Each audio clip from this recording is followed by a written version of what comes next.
Hi everyone, it's Ren here. Welcome to my room, guys. Today we're going to discuss how to be super mega cool as an INFJ.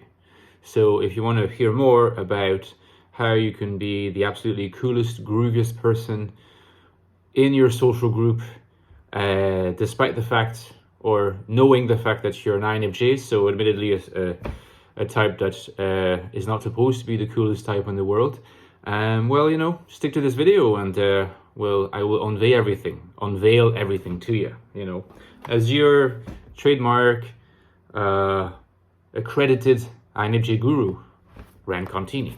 Now, as it happens, my reputation as an INFJ guru started with the writing of this book, The Ecstatic Soul, the publishing of it. Get it if you haven't got it yet. Deepest Investigation of the Type. All the links are below if you want to get the book, less than $10. And you can also get my book, The Infinite Castle, by the way. Rumor has it the main character of this novel is an INFJ. So if you want to explore another facet of the INFJ life from a fictional viewpoint, but if you're also into Kafka, Dostoevsky, Camus, and all these nice writers, check it out, less than $10. Links are below, and you can also support me on Patreon, by the way. I got a new supporter lately. Thank you so much. Helps the channel massively, guys. So, if you want to continue hearing advice as to how to be extremely cool as an INFJ, you have to, provide some level of support. It helps. Now, obviously, the first thing that you want to do if you want to be cool as an INFJ is not to be like me. As you know, as you can see, I'm kind of a nerd. I have Chainsaw Man on my right-hand side, and I have some sort of dromedary on my left-hand side. It's not a camel because, the camel has two humps and not one. His name is Humphrey, but that's fine because, one hump, one syllable, hump-free. So this is not exactly what you would describe as cool, and the way that I'm dressed, this kind of awkward formality, schoolboyish at the weekend, even though it's sunny, even though, we're in the south of France where people are beautiful and good looking and stuff. Why am I, dressed like a 9FJ type 6? Well, go figure. Maybe a type 1. Just don't be like this, okay? Now, to be more serious, guys, now, just for a second, because obviously there's a degree to which I had a little bit of fun with a bit of a clickbaity title, and I'm having a little bit of fun with this video as well, as you might have guessed. Do you want to be cool as an INFJ? Should you want to be cool as an INFJ? Well, if you're a young INFJ, there's probably some ways in which you want to be cool. If you're a slightly older INFJ, it's likely that you don't necessarily want to be cool, but you want to be, the way that I would put it is that you want to be socially accepted whilst not dissolving your authenticity in the process. And this is really one of the major challenges for INFJs in the world, challenges for every single INFJ. Because the tendency for INFJs who are functional in our societies is that they are adaptive submissive, They gain social acceptability, social credentials. They're able to progress with their careers, circles of friends, relationships, at the price of what makes them fundamentally a little bit offbeat and odd. Not odd necessarily in a negative sense, but an authentically INFJ who wears an eye on their sleeves, so to speak, is always going to be a little bit different from the norm. That's not to say that that quality pertains to INFJs only, but the INFJ way of being offbeat is, through the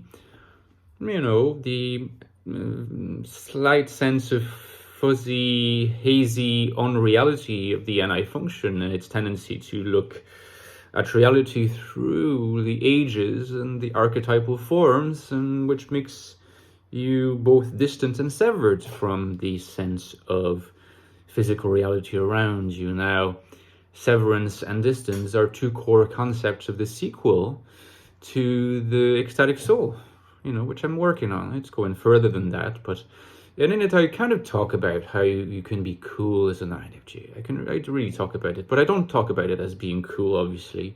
I talk more about it as being liberated from this postmodern pressure we feel, particularly in our social media hyperactive digital age, to be people who stand out, people who are striking. You don't have a lot of time to be striking. You need to be snappy. You need to be quick at it. Favors extroverted perception and extroverted thinking a lot. Particularly extroverted perception, but extroverted thinking can adapt to that. Now, the INFJ is not strong in either. So how do they manage? You change rules to the game. You don't do this necessarily just as if people are going to accept that you are different, because, if you just stand there and say, my perspective's changed and now I expect that everybody is going to take that on board, nothing's going to change. But you should develop what I call islands of spirit. Engage with communities, even if it's a select number of people who share your point of view and who share your strangeness. People who are open-minded enough to allow for like an experiment and forms of spiritual anti-experimentation, where you can feel like, at least in those circles, you can be more of your authentic self, and then you do what you want. You can keep those circles as your safeguard, the safeguard of your true self, and then adapt with the rest of society. Or you can use those islands of spirit to actually progressively try to change rules of the game with the other circles as well, until the rules of the game are such that, you're in your authentic strangeness, are seen as, perfectly respectably cool, just as any other good old extrovert perceiver, for instance, maybe even cooler. But INFJs are slow thinkers. They're not fast thinkers. They're profound, they're usually intelligent, they're insightful, but, they're not fast. So that's because NI works at a speed that is the speed of historical development. It takes its time. It's not like extroverted perception. INFJ should not try to be like this. Otherwise, they're going to become adaptive submissive, and they're going to become the topic of the INFJ fade so dear to Frank James. So, again, like I said, cultivate your spiritual side. Cultivate the authenticity of, what your NI involves, islands of spirit. And then decide whether you want a more defensive approach, where you have those areas for yourself, and for the rest of the time you can be adapted, and that's fine with you. Or see if you want to be more reformist and,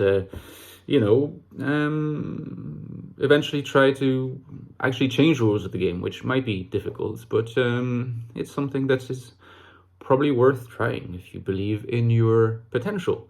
Now, there's lots more to be said, but I think these are some of the first things that come to mind. An INFJ is not really meant to be cool by the standards of today, but what is true is that an INFJ will never be more striking, to the extent that they should seek that, than when they are themselves. Social relations necessarily involve having a persona. That's true. However, you can have a persona that's just totally separate from your true self, in which case you're inauthentic, or you can think of your persona as the public extension of your true self. In a sense, it's the continuity of your true self into the public domain. It's a persona, but it doesn't have to negate your true self. That's what you want to be aiming for as an INFJ personality, and that's the way that you will eventually be validated by others, not according to a reflection you're projecting to them of what you think they expect, but according to what you truly are. It starts maybe by reading my next book, which will be called, I'm not going to tell you yet, but you will know soon, because it will come out soon. Okay, guys, enjoy the rest of your Saturday, and I'll see you tomorrow. Take care. Bye-bye.